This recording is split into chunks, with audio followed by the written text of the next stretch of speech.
ಜ್ಞಾನಧ್ವನಿ ಕೇಳುಗರಿಗೆ ನಮಸ್ಕಾರ. ಈಗ ವಿಶ್ವೇಶ್ವರ ಭಟ್ ಅವರ ಆವಿಷ್ಕಾರದ ಹರಿಕಾರ, ಬುದ್ಧಿಶಾಲಿ ಇಸ್ರೇಲಿಗಳು ವಿಶ್ವವನ್ನು ಬದಲಿಸಿದ ಪರಿ, ಅಧ್ಯಾಯ 13. ಒಂದು ಒಳ್ಳೆಯ ಬ್ಯಾಂಡ್ ಏಡ್. ನನ್ನೂರಾದ ಅರಿಜೋನಾದ ಟಕ್ಸನ್ನಲ್ಲಿ ಗನ್ಮ್ಯಾನ್ ಒಬ್ಬ ಗುಂಡಿನ ಸುರಿಮಳೆಗರೆದಾಗ ಅಲ್ಲಿದ್ದವರನ್ನು ಉಳಿಸಲು ಇಸ್ರೇಲಿ ಎಮರ್ಜೆನ್ಸಿ ಬ್ಯಾಂಡೇಜ್ ಸಹಾಯ ಮಾಡಿತು. ಇಂದು ಅವರಲ್ಲಿ ಅನೇಕರು ತಮ್ಮ ಕುಟುಂಬದೊಂದಿಗೆ ಖುಷಿಯಿಂದ ಬದುಕುತ್ತಿದ್ದಾರೆ ಅಂದರೆ ಅದಕ್ಕೆ ಇಸ್ರೇಲಿ ಮಿಲಿಟರಿಯ ಮಾಜಿ ನರ್ಸ್ ಬರ್ನಾರ್ಡ್ ಬಾರ್ ನತಾನ್ ಕಾರಣ. ಗೇಬ್ರಿಯಲ್ ಜಿಫರ್ಡ್ಸ್. ಅಲ್ಲಿ ಇನ್ನಷ್ಟು ಜನ ಸಾಯಬಹುದಿತ್ತು. 2011ರ ಸುಂದರ ಮುಂಜಾನೆ ಅರಿಜೋನಾದ ಟಕ್ಸನ್ನಲ್ಲಿರುವ ಸೂಪರ್ ಮಾರ್ಕೆಟ್ನ ಪಾರ್ಕಿಂಗ್ ಪ್ರದೇಶದಲ್ಲಿ ಸುಮಾರು 30 ಜನ ಸೇರಿದ್ದರು. ಅಲ್ಲಿ ಅಮೆರಿಕದ ಸಂಸದೆ ಗೇಬ್ರಿಯಲ್ ಜಿಫರ್ಡ್ಸ್ ಮಾತನಾಡುವವರಿದ್ದರು. ಬೆಳಗ್ಗೆ 10 ಗಂಟೆ. ಜಿಫರ್ಡ್ಸ್ ಭಾಷಣ ಆರಂಭಿಸುತ್ತಿದ್ದಂತೆ 22 ವರ್ಷದ ಸ್ಕಿಜೋಫ್ರೆನಿಕ್ ಯುವಕ ಜೇರ್ಡ್ ಲೀ ಲಫ್ನರ್ ಎಂಬಾತ ತನ್ನ ಸೆಮಿ ಆಟೋಮ್ಯಾಟಿಕ್ ಪಿಸ್ತೂಲ್ ಹೊರಗೆಳೆದು ಸೀದಾ ಜಿಫರ್ಡ್ಗೆ ಶೂಟ್ ಮಾಡಿದ. ಗುಂಡು ಆಕೆಯ ಎಡಗಣ್ಣಿಗಿಂತ ಕೊಂಚ ಮೇಲ್ಭಾಗದಲ್ಲಿ ಬಿತ್ತು. ನಂತರ ಲಫ್ನರ್ ಅಲ್ಲಿ ಸೇರಿದ್ದ ಜನರ ಮೇಲೆ ಒಟ್ಟು 31 ಸುತ್ತಿನ ಗುಂಡಿನ ದಾಳಿ ನಡೆಸಿದ. 6 ಜನರು ಸತ್ತರು. ಅಷ್ಟರಲ್ಲಿ ಅಕ್ಕಪಕ್ಕದ ಕೆಲವರು ಬಂದು ಅವನನ್ನು ಹಿಡಿದು ನೆಲಕ್ಕೆ ಬೀಳಿಸಿದರು. ಕೆಲವೇ ನಿಮಿಷದಲ್ಲಿ ಪಿಮಾ ಕಂಟ್ರಿ ಶರೀಫ್ ಸರ್ವೀಸ್ನ 10 ಮಂದಿ ಅಲ್ಲಿಗೆ ಧಾವಿಸಿದರು. ಅವರು ಲಫ್ನರ್ನನ್ನು ಅರೆಸ್ಟ್ ಮಾಡಿದ ಮೇಲೆ ಅತ್ತಿತ್ತ ನೋಡಿದರೆ ಎಲ್ಲೆಲ್ಲೂ ರಕ್ತದ ಹೊಳೆ. ಇಡೀ ಪಾರ್ಕಿಂಗ್ ಪ್ರದೇಶ ಕೆಂಪಾಗಿತ್ತು. ಅದೊಂದು ಕ್ರೈಮ್ ಸೀನ್ ಎಂಬುದಕ್ಕಿಂತ ಹೆಚ್ಚಾಗಿ ಅಲ್ಲೊಂದು ವಿಮಾನ ಪತನವಾಗಿದೆಯೋ ಎಂಬಂತೆ ಕಾಣಿಸುತ್ತಿತ್ತು. ಅಲ್ಲಿ ಸಂಭವಿಸಿದ ಸಾವು ನೋವಿನ ಸಂಖ್ಯೆ ಇನ್ನಷ್ಟು ಹೆಚ್ಚಬಹುದಿತ್ತು. ಆದರೆ ಅದನ್ನು ಕಡಿಮೆ ಮಾಡಿದ್ದು ಒಂದು ವಿಶಿಷ್ಟವಾದ ಸೋವಿದರದ ಫಸ್ಟ್ ಏಡ್ ಕಿಟ್. ಗಾಯಾಳುಗಳಿಗೆ ತುರ್ತು ಚಿಕಿತ್ಸೆ ನೀಡಲು ವೈದ್ಯರು ಹಾಗೂ ವೈದ್ಯಕೀಯ ಸಿಬ್ಬಂದಿ ಅದನ್ನು ಕೆಲ ಸಮಯದ ಹಿಂದಷ್ಟೇ ಬಳಕೆ ಮಾಡಲು ಆರಂಭಿಸಿದ್ದರು. ಆ ಕಿಟ್ನಲ್ಲಿರುವ ಒಂದು ಪ್ರಮುಖ ಸಾಧನವೆಂದರೆ ವಿಶಿಷ್ಟ ಬ್ಯಾಂಡೇಜ್.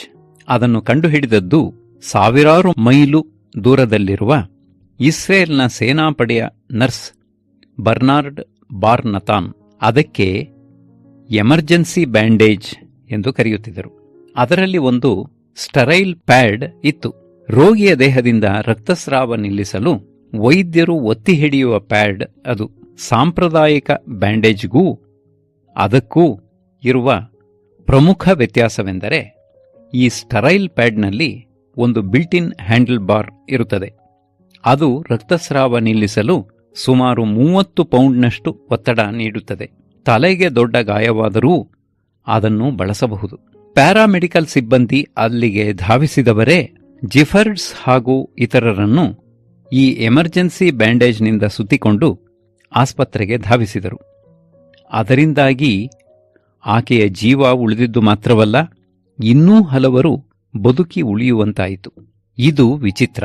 ಬರ್ನಾರ್ಡ್ ಬಾರ್ ನತಾನ್ ನಾಜಿಗಳು ನಡೆಸಿದ ಯಹೂದಿಗಳ ಮಾರಣ ಹೋಮದಲ್ಲಿ ಬದುಕುಳಿದ ವ್ಯಕ್ತಿಯ ಮಗ.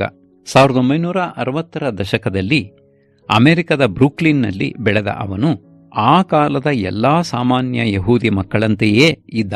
ಸ್ಟಿಕ್ ಬಾಲ್ ಆಡುತ್ತಾ, ಸಿನಿಮಾ ನೋಡುತ್ತಾ, ಮನೆಯಲ್ಲೇ ಪುಟ್ಟ ವಿಮಾನಗಳನ್ನು ತಯಾರಿಸುತ್ತಾ ಮಜವಾಗಿ ಬೆಳೆದಿದ್ದ. ಬೆಳೆಯುತ್ತಾ ಹೋದಂತೆ ಅವನಿಗೆ ತಾಯಿನಾಡಿನ ಸೆಳೆತ ಹೆಚ್ಚಿತು. ಯಹೂದಿಗಳಿಗೆಂದೇ ತನ್ನ ಪೂರ್ವಜರು ಕಟ್ಟಿದ ಇಸ್ರೇಲ್ಗೆ ಹೋಗಬೇಕು ಅನ್ನಿಸಿತು. ಅದರಂತೆ ಅಮೆರಿಕದಲ್ಲಿ ಪದವಿ ಪಡೆದವನೇ 1979ರಲ್ಲಿ ಇಸ್ರೇಲ್ಗೆ ಮರಳಿ ಹೋಗಿ ನೆಲೆಸಿದ. ಇಸ್ರೇಲಿಗೆ ಹೋದ ಕೆಲ ದಿನಗಳ ನಂತರ ಅವನು ಮಿಲಿಟರಿ ಸೇರಬೇಕಾಯಿತು. ಅಲ್ಲಿನ ಸೇವಾವಧಿಯಲ್ಲಿ ಬಾರ್ ನತಾನ್ನ ಆತ್ಮೀಯ ಸ್ನೇಹಿತರು ಅವನಿಗೆ ಮಿಲಿಟರಿಯಲ್ಲಿರುವಾಗಲೇ ಇನ್ನೇನಾದರೂ ಮಾಡು ಎಂದು ಪ್ರೋತ್ಸಾಹಿಸಿದರು. ಅದರಂತೆ 1984ರಲ್ಲಿ ಐಡಿಎಫ್ ಅಧಿಕಾರಿಗಳು ಅವನ ಯೂನಿಟ್ಗೆ ಬಂದು ತಮಗೆ 10 ರೇಡಿಯೋ ಸಿಬ್ಬಂದಿ ಹಾಗೂ 20 ವೈದ್ಯಕೀಯ ಸೇವೆ ಸಿಬ್ಬಂದಿ ಬೇಕು ಎಂದು ಹೇಳಿದಾಗ ಬಾರ್ ನತಾನ್ ವೈದ್ಯಕೀಯ ಸೇವೆ ವಿಭಾಗಕ್ಕೆ ಸೇರಿಕೊಂಡ. ಕೆಲ ತಿಂಗಳ ನಂತರ ಇಸ್ರೇಲ್ನ ಮಧ್ಯಭಾಗದಲ್ಲಿರುವ ಬೆನ್ ಗುರಿಯನ್ ಅಂತಾರಾಷ್ಟ್ರೀಯ ಏರ್ಪೋರ್ಟ್ ಬಳಿಯ ಟ್ರಿಫಿನ್ ಮಿಲಿಟರಿ ಬೇಸ್ನಲ್ಲಿ ಅವನಿಗೆ ತರಬೇತಿ ಶುರುವಾಯಿತು. ಆಗ ಅಕಾಲಿಕ ಬೇಸಿಗೆ, ವಿಪರೀತ ಸೆಕೆಯಿತ್ತು. ಅಲ್ಲಿ ಎಸಿ ಕೂಡ ಇರಲಿಲ್ಲ. ಅದರ ನಡುವೆಯೇ ಬಾರ್ ನತಾನ್ ಹಾಗೂ ಸ್ನೇಹಿತರು ರೋಗಿಗಳ ಶುಶ್ರೂಷೆ ಮಾಡುತ್ತಾ, ಅವರ ಕೈಗೆ ಟರ್ನಿಕ್ವೆಟ್ಸ್ ಸುತ್ತುತ್ತಾ, ಐವಿ ಚುಚ್ಚುತ್ತಾ ಕಾಲ ಕಳೆಯಬೇಕಿತ್ತು. ನಾವೆಲ್ಲ ಅಸಹನೆಯಿಂದ ಚಡಪಡಿಸುತ್ತಿದ್ದೆವು. ದಿನ ಕಳೆಯುತ್ತಿದ್ದಂತೆ ನಮ್ಮ ಅಸಹನೆ ಜಾಸ್ತಿಯಾಗುತ್ತಿತ್ತು. ಆದರೆ ಲೆಬನಾನ್ನ ಯುದ್ಧಭೂಮಿಯಲ್ಲಿ ಕೆಲಸ ಮಾಡುವುದಕ್ಕಿಂತ ನಮ್ಮ ಪರಿಸ್ಥಿತಿ ಪರವಾಗಿರಲಿಲ್ಲ ಎನ್ನುತ್ತಾನೆ ನತಾನ್. ಇಸ್ರೇಲಿ ಮಿಲಿಟರಿಯ ವೈದ್ಯಕೀಯ ವಿಭಾಗದಲ್ಲಿ ತರಬೇತಿ ಪಡೆಯುವಾಗ ಬಾರ್ ನತಾನ್ ಬಳಸಿದ ಮೊದಲ ವಸ್ತುವೆಂದರೆ ಬ್ಯಾಂಡೇಜ್. ಐಡಿಎಫ್ನವರು ಪೂರೈಸುತ್ತಿದ್ದ ಬ್ಯಾಂಡೇಜ್ 1942ರ ಮಾಡೆಲ್ನದು ಎಂಬುದು ತಿಳಿದು ಅವನಿಗೆ ಆಘಾತವಾಯಿತು. ಆ ಬ್ಯಾಂಡೇಜ್ಗಳ ಮಧ್ಯಭಾಗದಲ್ಲಿ ಪ್ಯಾಡ್ ಮತ್ತು ಅಕ್ಕಪಕ್ಕದ ಬದಿಗಳಲ್ಲಿ ಕಟ್ಟುವ ದಾರ ಇರುತ್ತಿತ್ತು. 2ನೇ ವಿಶ್ವ ಮಹಾಯುದ್ಧದ ಕಾಲದಿಂದ ಅವುಗಳನ್ನು ಬದಲಾಯಿಸಿರಲಿಲ್ಲ. ನಮಗೆ ಕೊಟ್ಟ ಗನ್ಗಳು 1942ರ ಮಾಡೆಲ್ನವೂ ಆಗಿರಲಿಲ್ಲ. ಆದರೆ ಬ್ಯಾಂಡೇಜ್ ಏಕೆ ಇಷ್ಟೊಂದು ಹಳೆಯದು ಎಂದು ಬಾರ್ ನತಾನ್ ಯೋಚಿಸಿದ್ದ. ಅದನ್ನು ಸುಧಾರಣೆ ಮಾಡಬೇಕಿತ್ತು. ಅದರ ಜೊತೆಗೆ ಇನ್ನೂ ಸಾಕಷ್ಟು ಸಂಗತಿಗಳನ್ನು ಸುಧಾರಿಸಬೇಕಿತ್ತು. ಯುದ್ಧಭೂಮಿಯಲ್ಲಿ ಗಾಯಗೊಂಡವರಿಗೆ ಪ್ರಥಮ ಚಿಕಿತ್ಸೆ ನೀಡುವಾಗ ಸ್ಟೆರಿಲಿಟಿ ಹಾಗೂ ಹೈಜೀನ್ನ ಮಹತ್ವವೇನು ಎಂಬುದನ್ನು ತರಬೇತುದಾರರು ವಿವರಿಸುತ್ತಿದ್ದರು. ಆಗ ಗಾಯದಿಂದ ರಕ್ತಸ್ರಾವ ನಿಲ್ಲಿಸಲು ದೊಡ್ಡ ಕಲ್ಲೊಂದನ್ನು ತೆಗೆದುಕೊಂಡು ಗಾಯದ ಮೇಲಿಟ್ಟು ಕಟ್ಟಬೇಕು. ಅದರಿಂದ ಗಾಯದ ಮೇಲೆ ಒತ್ತಡ ಬಿದ್ದು ರಕ್ತಸ್ರಾವ ನಿಲ್ಲುತ್ತದೆ ಎಂದು ಹೇಳಿಕೊಡುತ್ತಿದ್ದರು. ಅಮೆರಿಕದಲ್ಲಿ ಹುಟ್ಟಿ ಬೆಳೆದ ಬಾರ್ ನತಾನ್ಗೆ ಇದನ್ನು ಕೇಳಿ ಆಘಾತವಾಗಿತ್ತು. ಇನ್ನೂ ಇವರು ಯಾವ ಕಾಲದಲ್ಲಿದ್ದಾರೆ? ಆ ಕಲ್ಲನ್ನು ನಾನು ಎಲ್ಲಿಂದ ಸ್ಟೆರಿಲೈಸ್ ಮಾಡಲಿ? ಇದು ತೀರಾ ಅತಿಯಾಯಿತು. ಹೀಗೆಲ್ಲ ಮಾಡುವುದು ಸರಿಯಲ್ಲ ಎಂದು ಯೋಚಿಸಿದ್ದ. ಇದಕ್ಕಿಂತ ಯಾವುದಾದರೂ ಒಳ್ಳೆಯ ದಾರಿ ಹುಡುಕಲೇಬೇಕು, ಖಂಡಿತ ಹುಡುಕಲು ಸಾಧ್ಯ ಎಂದು ನಿರ್ಧರಿಸಿದ. 1980ರ ದಶಕದ ಮಧ್ಯಭಾಗದಲ್ಲಿ ಅವನ ಮಿಲಿಟರಿ ಸರ್ವಿಸ್ ಮುಗಿಯಿತು. ಆಗ ತನ್ನದೇ ಆದ ರೀತಿಯಲ್ಲಿ ಹೊಸ ರೀತಿಯ ಬ್ಯಾಂಡೇಜ್ ಕಂಡುಹಿಡಿಯಲು ಮುಂದಾದ. ಬದುಕಿಗಾಗಿ ಒಂದಾದ ಮೇಲೊಂದು ಕೆಲಸ ಮಾಡುತ್ತಿದ್ದರೂ ಅವನ ತಲೆಯಲ್ಲಿ ಸುಧಾರಿತ ಬ್ಯಾಂಡೇಜ್ ಕಂಡುಹಿಡಿಯುವ ಯೋಚನೆ ಹಾಗೆಯೇ ಕೊರೆಯುತ್ತಿತ್ತು. ಅದಕ್ಕೆ ಸಂಬಂಧಿಸಿದ ಪ್ರಯೋಗಗಳನ್ನು ನಿರಂತರವಾಗಿ ಮಾಡುತ್ತಲೇ ಇದ್ದ. ಮೊದಲಿಗೆ ತಯಾರಿಸಿದ ಬ್ಯಾಂಡೇಜನ್ನು ಬದಲಾಯಿಸಿ ಅದನ್ನು ಇನ್ನಷ್ಟು ಸುಧಾರಿಸಿದ. ನಂತರ ಬೇರೆ ಬೇರೆ ರೀತಿಯ ಬಟ್ಟೆ ಹಾಗೂ ನೂಲುಗಳ ಜೊತೆ ಮತ್ತಷ್ಟು ಪ್ರಯೋಗಗಳನ್ನು ಮಾಡಿದ. ಒಮ್ಮೊಮ್ಮೆ ಅದು ಕಿಚನ್ ಟೇಬಲ್ ಮೇಲೆ ತಿಂಗಳುಗಟ್ಟಲೆ ಹಾಗೇ ಬಿದ್ದಿರುತ್ತಿತ್ತು. ನಾನದನ್ನು ಮುಟ್ಟುತ್ತಲೂ ಇರಲಿಲ್ಲ, ಆದರೆ ಅದನ್ನು ಹಾಗೆಯೇ ಬಿಡುತ್ತಲೂ ಇರಲಿಲ್ಲ. ಅದು ಯಾವಾಗಲೂ ನನ್ನ ತಲೆಯಲ್ಲಿ ಇರುತ್ತಿತ್ತು ಎನ್ನುತ್ತಾನೆ ನತಾನ್. ಒಂದು ದಿನ ಅವನು ಜೆರುಸಲೇಂನ ಕಿಂಗ್ ಜಾರ್ಜ್ ಸ್ಟ್ರೀಟ್ನಲ್ಲಿರುವ ಟೇಲರ್ ಒಬ್ಬನನ್ನು ಭೇಟಿ ಮಾಡಿದ. ಅವನ ಸಹಾಯದಿಂದ ತನ್ನ ಬ್ಯಾಂಡೇಜನ್ನು ಕಲ್ಲಿನ ಬಳಕೆಯಿಲ್ಲದೆ ಗಾಯದ ಮೇಲೆ ಒತ್ತಡ ಹಾಕಲು ಹೇಗೆ ಬದಲಾಯಿಸಬಹುದು ಎಂದು ಯೋಚಿಸತೊಡಗಿದ. ಆಗ ಅವನಿಗೊಂದು ಐಡಿಯಾ ಹೊಳೆಯಿತು. ಗಾಯದ ಸುತ್ತ ಬ್ಯಾಂಡೇಜನ್ನು ಸುತ್ತಲೂ ಒಂದು ಬಾರ್ ರೂಪಿಸಬೇಕು. ನಂತರ ಅದನ್ನು ಉಲ್ಟಾ ಮಾಡಬೇಕು. ಆಗ ಕೇವಲ ಒಂದೇ ಕೈ ಬಳಸಿಕೊಂಡು ಗಾಯದ ಮೇಲೆ ಒತ್ತಡ ಹೇರಲು ಸಾಧ್ಯ. 1990ರ ದಶಕದ ಆರಂಭದಲ್ಲಿ ಬಾರ್ ನತಾನ್ ಬಳಿ ಮಾದರಿ ಬ್ಯಾಂಡೇಜ್ ಸಿದ್ಧವಾಗಿತ್ತು. ಆದರೆ ಅದನ್ನು ದೊಡ್ಡ ಪ್ರಮಾಣದಲ್ಲಿ ಉತ್ಪಾದಿಸುವುದು ಅಥವಾ ಅದಕ್ಕೆ ಮಾರುಕಟ್ಟೆ ಕಲ್ಪಿಸುವುದು ಅವನ ಯೋಚನೆಗೆ ನಿಲುಕದ ಸಂಗತಿಯಾಗಿತ್ತು. ಅವೆರಡೂ ಸಹಾಯಕ್ಕಾಗಿ ಇಸ್ರೇಲ್ ಸರ್ಕಾರದ ಮೊರೆ ಹೋದ. 1993ರಲ್ಲಿ ಅವನಿಗೆ ಜೆರುಸಲೇಂನ ಹರ್ ಹೋಟ್ ಜ್ವಿನ್ ಟೆಕ್ನಾಲಜಿ ಇನ್ಕ್ಯುಬೇಟರ್ನಲ್ಲಿ ಅವಕಾಶ ದೊರೆಯಿತು. ಅದರ ಮೂಲಕ ಇಸ್ರೇಲ್ ಸರ್ಕಾರ ಸ್ಟಾರ್ಟಪ್ ಉದ್ಯಮಿಗಳಿಗೆ ಅವರ ಉದ್ದಿಮೆಯ 80% ಖರ್ಚು ಹಾಗೂ ಇನ್ನಿತರ ಎಲ್ಲಾ ನೆರವು ನೀಡುತ್ತಿತ್ತು. ಇನ್ಕ್ಯುಬೇಟರ್ನಲ್ಲಿ 2 ವರ್ಷದ ಅವಧಿ ಮುಗಿದ ಮೇಲೆ ಬಾರ್ ನತಾನ್ ತನ್ನ ಆವಿಷ್ಕಾರಕ್ಕೆ ಮೊದಲ ಪೇಟೆಂಟ್ಗೆ ಅರ್ಜಿ ಸಲ್ಲಿಸಿದ. ಅದರ ಬೆನ್ನಲ್ಲೇ ಉದ್ದಿಮೆ ಸ್ಥಾಪಿಸಿ ಬಂಡವಾಳ ಹೂಡಿಕೆದಾರರನ್ನು ಹುಡುಕತೊಡಗಿದ. ಆ ವೇಳೆ ಅವನಿಗೆ ದೊರಕಿದ್ದು ಉತ್ತರ ಇಸ್ರೇಲ್ನ ಬೆಡೂಯಿನ್ ಗ್ರೂಪ್. ಒಂದೇ ತಟ್ಟೆಯಲ್ಲಿ ಊಟ. ಅಹ್ಮದ್ ಹೀಬ್ ಹಾಗೂ ಬಾರ್ ನತಾನ್ ಮೊದಲ ಬಾರಿ ಭೇಟಿಯಾಗಿದ್ದು 1996ರಲ್ಲಿ. ಅಂದು ರೋಷ್ಪಿನಾ ಏರ್ಪೋರ್ಟ್ನಲ್ಲಿ ನತಾನ್ನನ್ನು ಬರಮಾಡಿಕೊಳ್ಳಲು ಅಹ್ಮದ್ ಬಂದಿದ್ದ. ಇಬ್ಬರೂ ಗಾರ್ಮೆಂಟ್ಸ್ ಉದ್ದಿಮೆಯಲ್ಲಿ ಇದ್ದುದರಿಂದ ಸಂದರ್ಭವಶಾತ್ ಭೇಟಿಯಾಗಿ ಬಂದಿತ್ತು. ಬಾರ್ ನತಾನ್ಗೆ ತನ್ನ ಬ್ಯಾಂಡೇಜ್ಗಳನ್ನು ದೊಡ್ಡ ಪ್ರಮಾಣದಲ್ಲಿ ಉತ್ಪಾದಿಸಬೇಕಿತ್ತು ಮತ್ತು ಹೀಬ್ ಬಳಿ ಸ್ವಂತ ಗಾರ್ಮೆಂಟ್ ಕಾರ್ಖಾನೆ ಇತ್ತು. ಹೀಗಾಗಿ ಒಬ್ಬರಿಂದ ಒಬ್ಬರಿಗೆ ಸಹಾಯವಾಗಬಹುದು ಎಂಬ ಕಾರಣಕ್ಕೆ ಇಬ್ಬರೂ ಭೇಟಿಯಾಗಿದ್ದರು. ಅವರಿಬ್ಬರ ಮೊದಲ ಸಭೆ ವಿಚಿತ್ರವಾಗಿತ್ತು. ಮೇಲ್ನೋಟಕ್ಕೆ ಇಬ್ಬರೂ ತದ್ವಿರುದ್ಧ ಥರದವರಾಗಿದ್ದರು. ಬಾರ್ ನತಾನ್ ಬ್ರೂಕ್ಲಿನ್ನಿಂದ ಬಂದ ಕಾಸ್ಮೋಪಾಲಿಟನ್ ಯಹೂದಿಯಾಗಿದ್ದರೆ, ಹೀಬ್ ಇಸ್ರೇಲ್ನಲ್ಲಿ ಡಕಾಯಿತರ ಗ್ಯಾಂಗ್ ಹಾಗೂ ಅಪರಾಧಿಗಳಿಗೆ ಕುಪ್ರಸಿದ್ಧವಾದ ಹಿನ್ನೀರಿನ ಹಳ್ಳಿಯೊಂದರಲ್ಲಿ ಬೆಳೆದ ಮುಸ್ಲಿಂ ಆಗಿದ್ದ. ಅವನಿಗೆ ಈ ಅಹ್ಮದ್ ಯಾರು ಎಂಬುದು ಕೂಡ ಗೊತ್ತಿರಲಿಲ್ಲ. ನಿಜ ಹೇಳಬೇಕೆಂದರೆ ಅವನು ಆವತ್ತು ಸ್ವಲ್ಪ ಹೆದರಿದ್ದ. ಆದರೆ ಕೆಲವೇ ದಿನಗಳಲ್ಲಿ ತಾನು ಯಾರ ಜೊತೆ ವ್ಯವಹರಿಸುತ್ತಿದ್ದೇನೆ ಎಂಬುದು ಅವನಿಗೆ ಅರ್ಥವಾಗಿತ್ತು ಎಂದು ಹೀಬ್ ಅಹ್ಮದ್ ನೆನಪಿಸಿಕೊಳ್ಳುತ್ತಾನೆ. ಬಾರ್ ನತಾನ್ ಕೂಡ ಹೀಬ್ನ ಲೆಕ್ಕಾಚಾರ ಸರಿಯಿತ್ತು ಎಂದು ಜೋಕ್ ಮಾಡುತ್ತಾನೆ. ಅಲ್ಲಿಯವರೆಗೆ ನಾನು ಟೇಲರ್ಗಳಿಗೆಲ್ಲ ಕೋಹೆನ್ ಎಂದೇ ಹೆಸರಿರುತ್ತದೆ ಎಂದುಕೊಂಡಿದ್ದೆ. ಹೀಬ್ಗೆ ಹೊಲಿಗೆಯ ಬಗ್ಗೆ ಅಗಾಧ ಜ್ಞಾನವಿತ್ತು. ಜೊತೆಗೆ ಕಡಿಮೆ ವೆಚ್ಚದ ಬಿಸಿನೆಸ್ ಮಾಡೆಲ್ ಬಗ್ಗೆ ಚೆನ್ನಾಗಿ ಗೊತ್ತಿತ್ತು. ಹೀಗಾಗಿ ಅವನು ಬಾರ್ ನತಾನ್ಗೆ ಹೇಳಿ ಮಾಡಿಸಿದ ಜೊತೆಗಾರನಾಗಿದ್ದ. ಜೋರ್ಡನ್ ನದಿಯ ಪಕ್ಕದಲ್ಲಿರುವ ಹೆಚ್ಚಾಗಿ ಮುಸ್ಲಿಂ ಬೆಡೂಯಿನ್ಗಳೇ ವಾಸಿಸುವ ಅಜಮಾಸು 6,000 ಜನಸಂಖ್ಯೆಯ ಟ್ಯೂಬಾ ಜಂಗಾರಿಯಾ ಎಂಬ ಪಟ್ಟಣದಲ್ಲಿ ಹೀಬ್ನ ಪುಟ್ಟದೊಂದು ಕಾರ್ಖಾನೆ ಇತ್ತು. ಅದು ಕಾರ್ಖಾನೆ ಕಮ್ ಹೀಬ್ನ ಮನೆ. ಅಲ್ಲಿಂದಲೇ ಇಬ್ಬರೂ ಕೆಲಸ ಆರಂಭಿಸಿದರು. ಇಬ್ಬರೂ ಜೊತೆಗೆ ಕೆಲಸ ಮಾಡಿದಷ್ಟೂ ಅವರಿಬ್ಬರ ನಡುವೆ ಗೆಳೆತನ ಬೆಳೆಯುತ್ತಾ ಹೋಯಿತು. ಹೀಬ್ನ ಇಬ್ಬರು ಮಕ್ಕಳು ಹೆರಿಗೆಯ ವೇಳೆಯಲ್ಲೇ ಮರಣ ಹೊಂದಿದ ಮೇಲಂತೂ ಅವರು ಭಾವನಾತ್ಮಕವಾಗಿ ಇನ್ನಷ್ಟು ಹತ್ತಿರವಾದರು. ಅವನು ನನ್ನ ಪ್ರೀತಿಯ ಅಣ್ಣ. ನಮ್ಮ ಕಷ್ಟದ ಕಾಲದಲ್ಲೂ ಒಳ್ಳೆಯ ಸಮಯದಲ್ಲೂ ಅವನು ಮತ್ತು ಅವನ ಹೆಂಡತಿ ಜಿಲಾ ನಮ್ಮೊಂದಿಗೆ ಇದ್ದರು.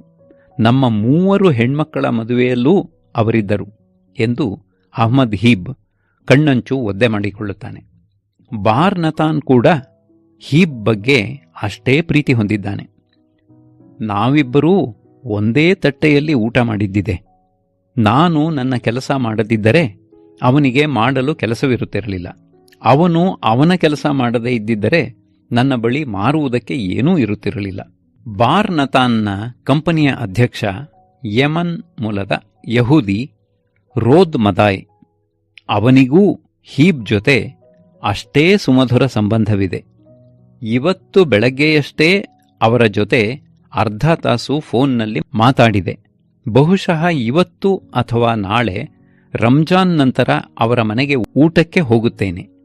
ನನಗೆ ಆ ಮನುಷ್ಯ ಬಹಳ ಇಷ್ಟ. ಅವರನ್ನು ನಾನು ನಂಬುತ್ತೇನೆ. ಅವರ ಬಿಸಿನೆಸ್ ನನ್ನ ಮೇಲೆ ಅವಲಂಬಿತವಾಗಿದೆ ಮತ್ತು ನನ್ನ ಬಿಸಿನೆಸ್ ಅವರ ಮೇಲೆ ಅವಲಂಬಿತವಾಗಿದೆ. ನಾವು ಒಬ್ಬರನ್ನೊಬ್ಬರು ರಕ್ಷಿಸುತ್ತೇವೆ. ಅವರಿಗೆ ಪ್ರಾಬ್ಲಮ್ ಬಂದರೆ ನಾನು ಬಗೆಹರಿಸುತ್ತೇನೆ. ನನಗೆ ಸಹಾಯ ಬೇಕಾದರೆ ಅವರು ಮಾಡುತ್ತಾರೆ. ಬಾರ್ ನತಾನ್ನ ಕಂಪನಿ ಬೆಳೆದಂತೆ ಹೀಬ್ನ ಬಿಸಿನೆಸ್ ಕೂಡ ಬೆಳೆದಿದೆ. ಅವನು ಈಗ ತನ್ನ ಕಾರ್ಖಾನೆಯನ್ನು 3 ಮಹಡಿಯ ದೊಡ್ಡ ಕಟ್ಟಡಕ್ಕೆ ವರ್ಗಾಯಿಸಿದ್ದಾನೆ. ಅಲ್ಲಿ ಪ್ರತಿ ವರ್ಷ ಲಕ್ಷಾಂತರ ಬ್ಯಾಂಡೇಜ್ಗಳು ತಯಾರಾಗುತ್ತವೆ. ಅವನ ಕಂಪನಿಯ ಎಲ್ಲಾ 50 ನೌಕರರು ಮಹಿಳೆಯರು. ನಾನು ಇಲ್ಲಿ ಫ್ಯಾಕ್ಟರಿ ಆರಂಭಿಸದೇ ಇದ್ದಿದ್ದರೆ ಈ ಮಹಿಳೆಯರು ಕೆಲಸಕ್ಕೆ ಹೋಗುತ್ತಿರಲಿಲ್ಲ. ಅವರ ಮಕ್ಕಳ ಹೊಟ್ಟೆ ಸರಿಯಾಗಿ ತುಂಬುತ್ತಲೂ ಇರಲಿಲ್ಲ ಎನ್ನುತ್ತಾನೆ ಹೀಬ್. ಅವನ ಫ್ಯಾಕ್ಟರಿಯಲ್ಲಿ ಗುಣಮಟ್ಟದ ನಿಯಂತ್ರಕಿಯಾಗಿ ಕೆಲಸ ಮಾಡುವ ಡ್ರೂಜ್ ಮಹಿಳೆ ಅರಿಜ್ ಕಬಿಶಿ ಹೇಳುತ್ತಾಳೆ, ಈ ಬಿಸಿನೆಸ್ ಹುಟ್ಟುಹಾಕುವಲ್ಲಿ ಹಾಗೂ ಜನರ ಜೀವ ಉಳಿಸುವಲ್ಲಿ ವೈಯಕ್ತಿಕವಾಗಿ ನನ್ನದೂ ಪಾತ್ರವಿದೆ ಎಂದು ನನಗೆ ಖುಷಿಯಾಗುತ್ತದೆ. ಒಂದು ಜೀವ ಉಳಿಸಿದರೆ ಜಗತ್ತನ್ನೇ ಉಳಿಸಿದಂತೆ. ಮೊದಲಿಗೆ ಬಾರ್ನತಾನ್ನ ಕಂಪನಿ ಬಹಳ ಸಣ್ಣದಿತ್ತು. ಇದನ್ನು ಇಟ್ಟುಕೊಂಡು ಏನೂ ಬದಲಾವಣೆ ತರಲು ಸಾಧ್ಯವಿಲ್ಲ ಎಂದು ಅವನಿಗೆ ಅನ್ನಿಸತೊಡಗಿತ್ತು. 1990ರ ದಶಕದ ಕೊನೆಯಲ್ಲಿ ಅವನು ಜಗತ್ತಿನ ಎಲ್ಲೆಡೆ ನಡೆಯುವ ವೈದ್ಯಕೀಯ ಪ್ರದರ್ಶನಗಳಿಗೆ ಸ್ವತಃ ತಾನೇ ಹೋಗಿ ತನ್ನ ಉತ್ಪನ್ನವನ್ನು ಪ್ರದರ್ಶಿಸಲು ಆರಂಭಿಸಿದ. ಅಂತಹ ಒಂದು ಪ್ರದರ್ಶನದಲ್ಲಿ ಅವನಿಗೆ ನ್ಯಾಟೋ ಅಧಿಕಾರಿಗಳ ಪರಿಚಯವಾಯಿತು. ಅಮೆರಿಕ ಹಾಗೂ ಇಸ್ರೇಲ್ ಮಿಲಿಟರಿಯ ಅಧಿಕಾರಿಗಳೂ ಸಿಕ್ಕರು. ಯಾವುದಾದರೂ ದೇಶದ ಮಿಲಿಟರಿಯವರು ಈ ಬ್ಯಾಂಡೇಜ್ ಕೊಂಡುಕೊಳ್ಳುವುದಾದರೆ ದೊಡ್ಡ ಪ್ರಮಾಣದಲ್ಲೇ ಕೊಂಡುಕೊಳ್ಳುತ್ತಾರೆ, ಅದು ಕ್ರಮೇಣ ಸಾಮಾನ್ಯ ನಾಗರಿಕರಿಗೂ ತಲುಪುತ್ತದೆ ಎಂಬುದು ಬಾರ್ನತಾನ್ನ ಯೋಚನೆಯಾಗಿತ್ತು. ತನ್ನ ಬ್ಯಾಂಡೇಜ್ ಇನ್ನಿತರ ಬ್ಯಾಂಡೇಜ್ಗಿಂತ ಉತ್ತಮ ಎಂಬುದನ್ನು ಸಾಬೀತುಪಡಿಸಲು ಅವನು ಮಿಲಿಟರಿ ಅಧಿಕಾರಿಗಳಿಗೆ ಅವುಗಳನ್ನು ಉಚಿತವಾಗಿ ಕೊಡುತ್ತಿದ್ದ. ಮೊದಮೊದಲು ಯಾರೂ ಅದರಲ್ಲಿ ಹೆಚ್ಚು ಆಸಕ್ತಿ ತೋರಿಸುತ್ತಿರಲಿಲ್ಲ. ಆದರೆ ಕ್ರಮೇಣ ಅವನ ಹಠಕ್ಕೆ ಗೆಲುವು ಸಿಗತೊಡಗಿತು. ಕಂಪನಿಯ ಅಧ್ಯಕ್ಷ ರೋಯ್ ಮದಾಯ್ ಹೇಳುತ್ತಾನೆ, ಮಿಲಿಟರಿಯವರು ಯಾವಾಗಲೂ ಅತ್ಯುತ್ತಮ ಉತ್ಪನ್ನವನ್ನೇ ಕೊಳ್ಳುತ್ತಾರೆ. ಒಮ್ಮೆ ಒಂದು ಉತ್ಪನ್ನವನ್ನು ಬಳಸಲು ಆರಂಭಿಸಿದ ಮೇಲೆ ಅದಕ್ಕಿಂತ ಒಳ್ಳೆಯ ಉತ್ಪನ್ನ ಬರುವವರೆಗೂ ಇದನ್ನು ಬದಲಿಸುವುದಿಲ್ಲ.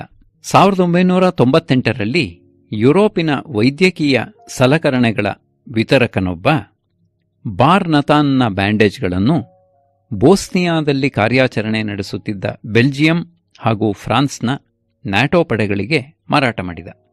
ಅವರಿಗೆ ಬ್ಯಾಂಡೇಜ್ ಇಷ್ಟವಾಯಿತು. ಮತ್ತಷ್ಟು ಬ್ಯಾಂಡೇಜ್ಗಳಿಗೆ ಆರ್ಡರ್ ಮಾಡಿದರು. ಕ್ರಮೇಣ ಬೇರೆ ಬೇರೆ ಕಡೆಗಳಿಂದ ಬೇಡಿಕೆ ಬರತೊಡಗಿತು. ಸಾಮಾನ್ಯ ಬ್ಯಾಂಡೇಜ್ಗೆ $6.5 ಬೆಲೆ ಇದ್ದ ಕಾಲದಲ್ಲಿ ಬಾರ್ನತಾನ್ನ ಎಮರ್ಜೆನ್ಸಿ ಬ್ಯಾಂಡೇಜ್ ಇನ್ನೂ $2 ಕಡಿಮೆ ಬೆಲೆಗೆ ಸಿಗುತ್ತಿತ್ತು. ಹೀಗಾಗಿ ಮಾರಾಟ ಹೆಚ್ಚತೊಡಗಿತು. ಇರಾಕ್ ಹಾಗೂ ಆಫ್ಘಾನಿಸ್ತಾನದಲ್ಲಿ ನಿಯೋಜಿಸಿದ್ದ 75ನೇ ರೇಂಜರ್ ರೆಜಿಮೆಂಟ್ ಹಾಗೂ 101ನೇ ಏರ್ಬೋರ್ನ್ ರೆಜಿಮೆಂಟ್ಗಳು ಬಾರ್ನತಾನ್ನ ಬ್ಯಾಂಡೇಜ್ ಖರೀದಿಸಿದವು.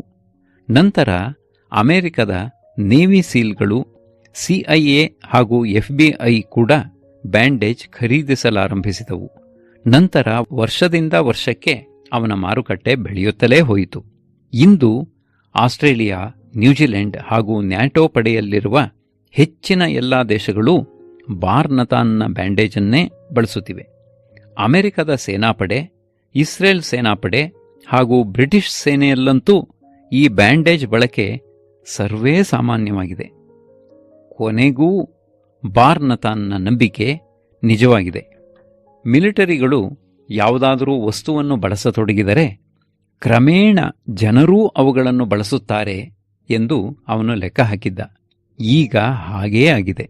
ಅಸಂಖ್ಯ ನಾಗರಿಕ ಸಂಸ್ಥೆಗಳು, ಪೊಲೀಸ್ ಹಾಗೂ ಅಗ್ನಿಶಾಮಕ ಇಲಾಖೆಗಳು ಮತ್ತು ಆಸ್ಪತ್ರೆಯ ಎಮರ್ಜೆನ್ಸಿ ಘಟಕಗಳು ಇದನ್ನು ಖರೀದಿಸುತ್ತಿವೆ. ಆದ್ದರಿಂದಲೇ ಅಂದು ಅಮೆರಿಕದ ಅರಿಜೋನಾದಲ್ಲಿ ಸಂಸದೆ ಜಿಫರ್ಡ್ಸ್ ಭಾಷಣ ಮಾಡುತ್ತಿದ್ದ ವೇಳೆ ಗುಂಡಿನ ದಾಳಿ ನಡೆದಾಗ ಅಲ್ಲಿಗೆ ಧಾವಿಸಿದ ವೈದ್ಯಕೀಯ ಸಿಬ್ಬಂದಿ ಈ ಬ್ಯಾಂಡೇಜ್ಗಳನ್ನು ಬಳಸಿ ಜೀವಗಳನ್ನು ಉಳಿಸಲು ಸಾಧ್ಯವಾಗಿದ್ದು.